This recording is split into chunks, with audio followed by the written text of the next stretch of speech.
विषय असा आहे मॅडम, कोल्हापूर इस्टेट विभागात कोल्हापुरात जी होल्डिंग आहे ती सगळी होल्डिंग माझं वैयक्तिक मत आहे की जागेवरती जो माप वेगळा आहे आणि कोल्हापूर महानगरपालिकेने जी भाडेपट्टी लावल्याची काय असेल करारातली ती वेगळी लावल्या. म्हणजे तिथलं माप छोटं आहे आणि ऍक्च्युली याच्यावरचं माप आहे ती जास्त आहे. त्यामुळे कोल्हापूरचं उत्पन्न वाढत कमी आहे, म्हणजे हे वाढलंय.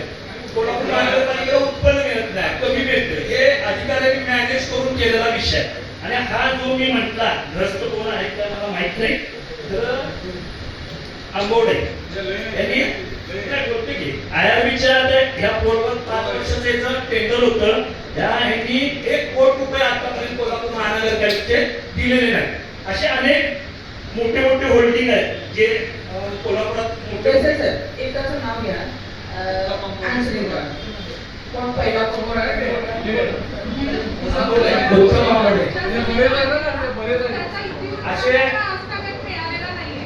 असे अनेक होल्डिंग आहेत कोल्हापुरातले.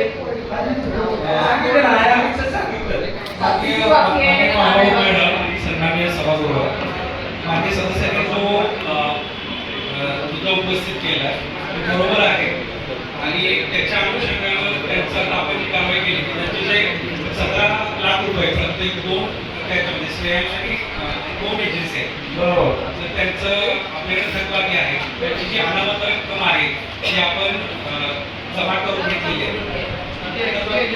1 कोटी वगैरे मॅडम एक्झॅक्टली अनामत रक्कम 17 लाख आहे. आणि त्याची थकीत किती आता दोघांची पण 1 कोटीच्या आसपास दोघांची मिळून वेगवेगळे आहे. वेगवेगळे हा हे सांगा सभा. बऱ्याच वेळेला त्याचं आता जी कारवाई केली ती सांगतो की आपण ती जमा केली आहे आणि त्यांची जी काही प्रॉपर्टी आहे मला बोलू द्या, त्यांची जी काही प्रॉपर्टी आहे त्याच्यावर मोजा चढवण्यासाठीची काही कधी हवे टेंडर संपून किती वेळ झाला सांगा मला की आम्ही कायमचं ठरलेलं वाक्यावर तुमचं त्यांच्या प्रॉपर्टीवर आम्ही चढवणार आहे. आता आम्ही घोषणा करायला काही भूल झाली माझी साहेब काय त्याच्यावर काय आदेश तुम्ही केलेला काय आहे का?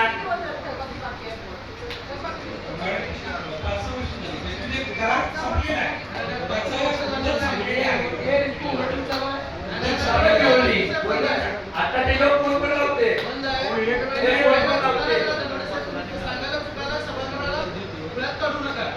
काय केलंय आपण कशाबद्दल त्यांनी पैसे भरलेले नाही त्या कुणाच्या काय हे पण सांगा सभागृहाला. मॅडम हे सगळं गेलं बघित आहे या खूप गोंधळ आहे. हा एकच विषय मी करायला लागलोय. भविष्यात ज्या ज्यावेळी सभा होतील त्या प्रत्येक वेळी मी या विभागातल्या ज्या सगळ्या ह्या सगळ्या त्याच्यात सामील ह्या याच्यामुळे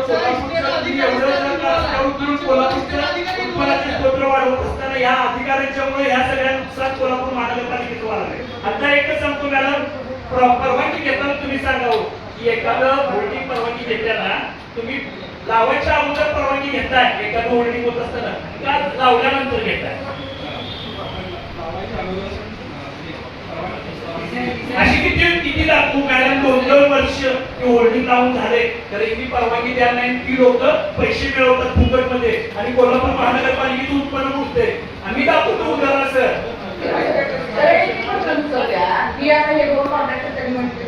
किती बाकी आहे मॅडम 2 कोटीच्या वर बॅक 5 years ऑलरेडी संपला आहे. किती पाहिजे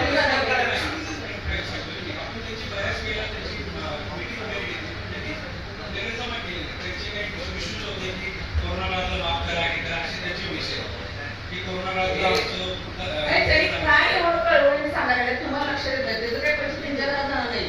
महापालिकेचं तुम्ही विचार करा 1 CR 2 CR आपले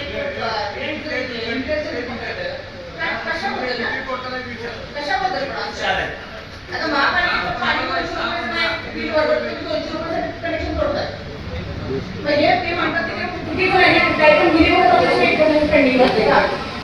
परवानगी 2 वर्षानंतर परवानगी देतात आणि 100 हप्त्याच्या वेळेत आणि हप्त्याचा कधी पुढच्या रेकॉर्डिंग दाखवतो सगळे.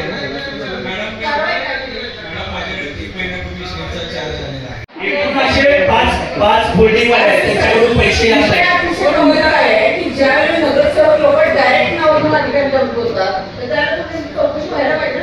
मॅडम पाणी ₹200 लगेच काय